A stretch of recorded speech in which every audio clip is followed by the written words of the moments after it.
Just shut up. ఏంటి ఆ చంద్రిక రెచ్చగొట్టి నిన్ను నా మీదకి పంపించిందా? ఇవన్నీ చెప్పి నన్ను తప్పు పట్టడానికి వచ్చావా? లేదు రుద్రాణి, నన్నెవరూ పంపించలేదు. కేవలం నేను నీకోసమే వచ్చాను. నీ మీదున్న ప్రేమతో వచ్చాను. నువ్వు నిజంగా పెళ్లి కాని మగాన్ని గనక కోరుకునుంటే నేనే దగ్గరుండి మీ ఇద్దరికీ పెళ్లి చేసి వెళ్ళిపోయేవాణ్ణి. కాని నువ్వు ఎంచుకున్న విధానం తప్పు. నువ్వు ఎంచుకున్న పర్సన్ తప్పు. అతనికి పెళ్ళయి ఒక బిడ్డుంది, తనకొక కుటుంబం ఉంది. ఆ కుటుంబాన్ని నాశనం చేసి నువ్వు సంతోషాన్ని వెతుక్కుంటున్నావు చూడు, అది నేను తట్టుకోలేకపోతున్నాను.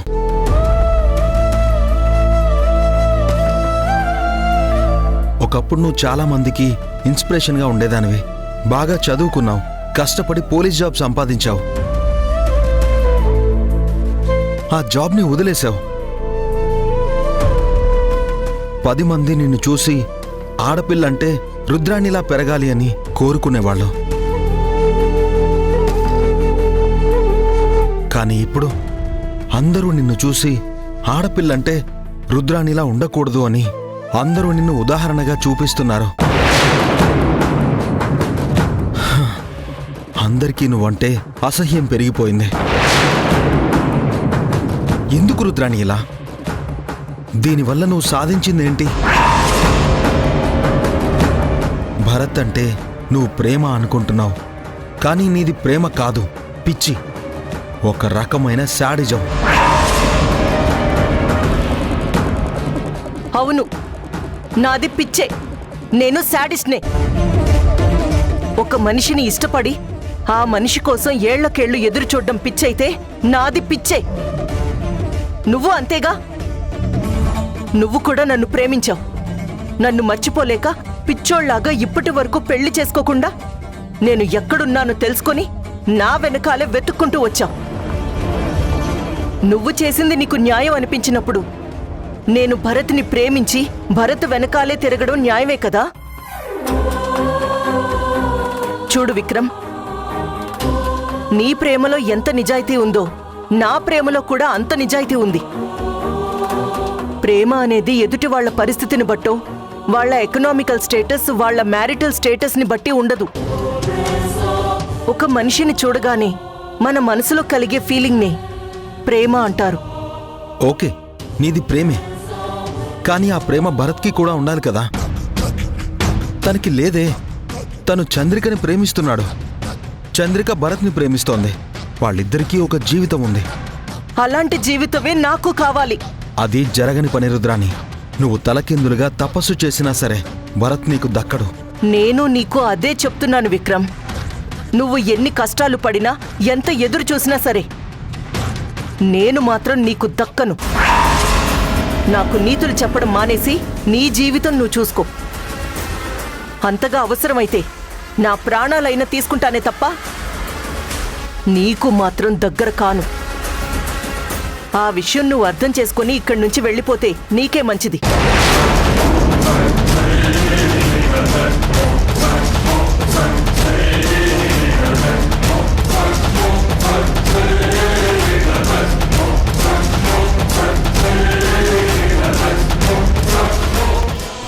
విక్రమ్ వాళ్ళ అమ్మగారంటే విక్రమ్ జీవితం ఏమవుతుందోనని భయపడి ఇక్కడి నుంచి వెళ్ళిపోతామంటోంది. ఆవిడలా మాట్లాడడంలో ఒక అర్థం ఉంది, కానీ మీరు కూడా ఇలా అర్ధాంతరంగా వెళ్ళిపోతాను అంటారేంటి? నాకు ఎలాంటి దారి కనిపించడం లేదమ్మా. ఇప్పటి వరకైతే భరత్ని మన వైపు మార్చుకోగలుగుతాము అనే నమ్మకం ఉండేది. ఇప్పుడు ఆ నమ్మకం సన్నగిల్లుతోంది. ఎందుకత్తయ్య అలా అంటున్నారు? ఇప్పుడే కదా రుద్రానికి విక్రమ్కి పెళ్ళైందని భరత్ గారిని నమ్మించగలిగాం.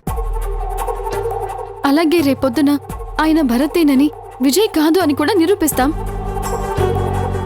దేనికైనా కొంచెం టైం పడుతుంది అత్తయ్య. అంతవరకు మనం కొంచెం ఓపిక పట్టాలి. ఎంత ఓపిక పట్టినా ఆ రుద్రాణి సంగతి నీకు తెలియందేం కాదు. తను ఎంతకైనా తెగించే మనిషి. నువ్వు చెప్పిందే తీసుకుందాం. ఇప్పటి వరకు జరిగిన దాంట్లో రుద్రానికి విక్రమ్తో పెళ్ళయింది అని, భరత్ రుద్రాణి భార్యాభర్తలు కాదని మాత్రమే నిరూపించగలిగాము.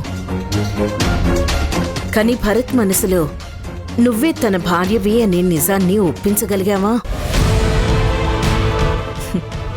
లేదు. ఇలా ఎన్ని రోజులు వెయిట్ చేసినా భరత్లో చేంజ్ వస్తుందని మాత్రం నేను అనుకోవట్లేదు.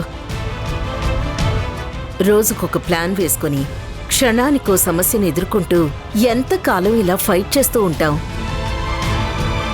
మనం ఇక్కడున్నంతకాలం ఏదో ఒక సమస్య ఉంటూనే ఉంటుందమ్మా. వెళ్ళిపోదాం. నేను అదే ఆలోచిస్తున్నాను అత్తయ్య. మనం ఇక్కడి నుంచి వెళ్ళిపోవాలి.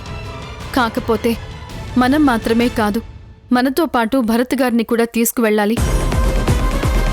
భరత్ ఇక్కడి నుంచి వెళ్ళిపోతేనే తప్ప ఆ రుద్రాణిలో మార్పు రాదు. రుద్రాణి కనుక్కోలేనంత దూరం, తను వెతికినా దొరకనంత దూరం మనం భరత్ గారిని తీసుకుని పోవాలి. ఎంత దూరం వెళ్తావు చంద్రిక?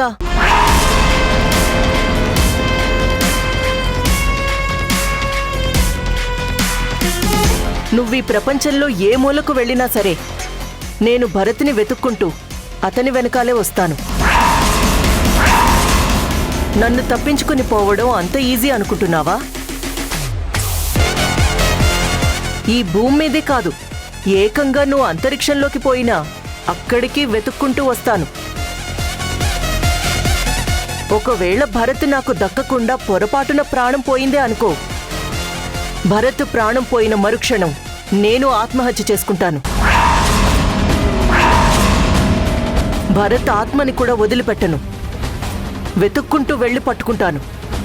అర్థమైందా? అసలేంటి రుద్రాణి నీ ఉద్దేశం? నీకెంత చెప్తున్నా అర్థం కావట్లేదు.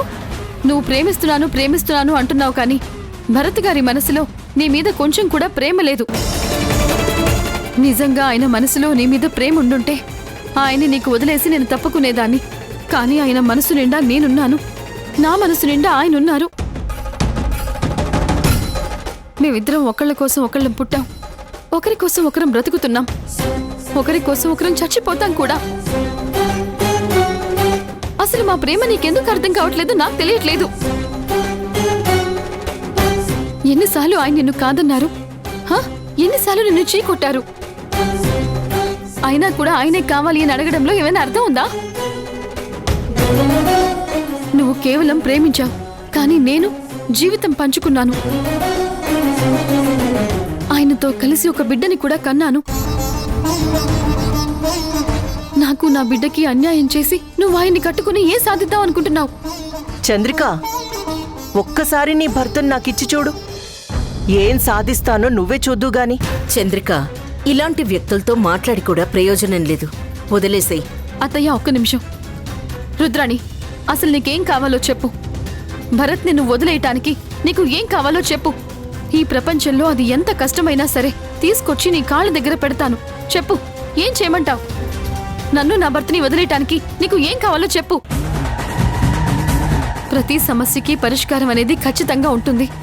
సమస్య తయారైనప్పుడే దాని పరిష్కారం కూడా ఎక్కడో అక్కడ ఆ దేవుడు క్రియేట్ చేసి ఉంటాడు. ఈ సమస్యకు కూడా ఏదో పరిష్కారం ఉండే ఉంటుంది. అదేంటో నాకు తెలియాలి. చెప్పు, అది నీ నుంచే రావాలి. నీకేం కావాలో చెప్పు. నిజంగా ఇస్తావా? ఇస్తాను. నా భర్తని నీకు అప్పచెప్పడం తప్ప, నా తాళ్ళని నీకు ఇవ్వడం తప్ప నీకేం కావాలన్నా చెప్పు, ఇస్తాను. సరే, నువ్వింతలా అడుగుతున్నావు కాబట్టి నీ భర్తని వదిలేయడానికి నాకేం కావాలో నిన్ను ఖచ్చితంగా అడుగుతాను. అయితే చెప్పు, నీకేం కావాలి?